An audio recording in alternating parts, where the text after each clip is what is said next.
शर्त है, अड़े तरीक़े से सुन्नत एतिकाफ़ के लिए भी रोज़ो शर्त है। जेकॾहिं कोई शख्स रमज़ान मुबारक के आख़िरी अशरे में एतिकाफ़ में वेठो है ऐं उनके कोई अड़ो उज़ुर लाइक़ थियो है जो हू रोज़ो नथो रखे सके, डॉक्टर उनके रोज़े वग़ैरह रखण खां झलियो है,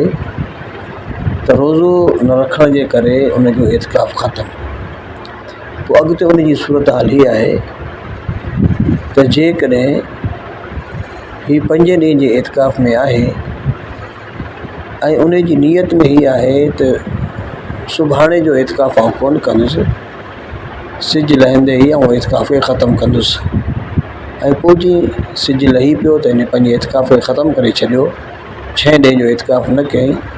त हाणे इन जे 5 ॾींहंनि जो एतिकाफ़ थी पियो ऐं अॻिते क़ज़ा वग़ैरह का बि कोन्हे, छो त इन 6 ॾींहं जो एतिकाफ़ शुरू ई कोन कयो हुयो। एतिकाफ़ दरअसल 24 कलाक जो हिकु टुकड़ो हूंदो आहे। जीअं को शख़्स 4 रकातूं नफ़िल पढ़े पियो या 4 रकात सुन्नत पढ़े पियो तो असल में उहे 2 रकात जो शुफ़ो आहे, वो हिक ही सलाम सां 4 पढ़े या 8 पढ़े, चैन जी नियत कयईं ऐं 2 रकातुनि ते सलाम वराए छॾियईं तो 2 रकात उनजो मुकमल थी पियूं ऐं ॿियो शुफ़ो अञा शुरू ई कोन थियो, तंहिं करे ॿिए शुफ़े जी इन जे मथां क़ज़ा वाजिब कोन्हे। तो एतिकाफ़ में भी इएं 24 कलाक जा 10 टुकड़ा आहिनि, जो जेकॾहिं ही 24 कलाक मुकमल करे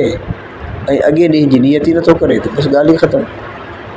उन जे मथां का बि क़ज़ा आहे कान। त हिते बि जॾहिं 5 ॾींहं मुकमल करे पियो ऐं पहिरें खां उन जे नियत में ही आहे त भई 6 ॾींहं जो एतिकाफ़ कोन कंदुसि, जीअं सिज लहंदो एतिकाफ़ खे ख़त्म कंदुसि, इन एतिकाफ़ खे ख़त्म कयो आहे त पोइ हाणे अॻिते इन ते क़ज़ा कान्हे। पर जेकॾहिं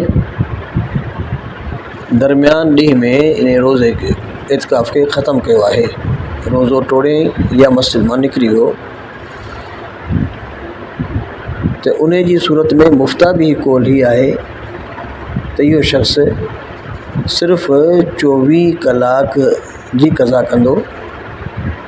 मसलन 5 ॾींहं में इन एतिकाफ़ खे टोड़ियो आहे तो सिर्फ़ हिकिड़े ॾींहं जी ही एतिकाफ़ कंदो और राति जे ॾींहं जो इन जे लाइ रोज़ो शर्त आहे। हाँ, अलबत्ता एक कौल ही भी आहे तो ही पूरनि 10 ॾींहंनि जी क़ज़ा कंदो, पर मुफ्ता भी कौल इहो ई आहे तो सिर्फ़ ऐं सिर्फ़ 24 कलाकनि जी क़ज़ा कंदो।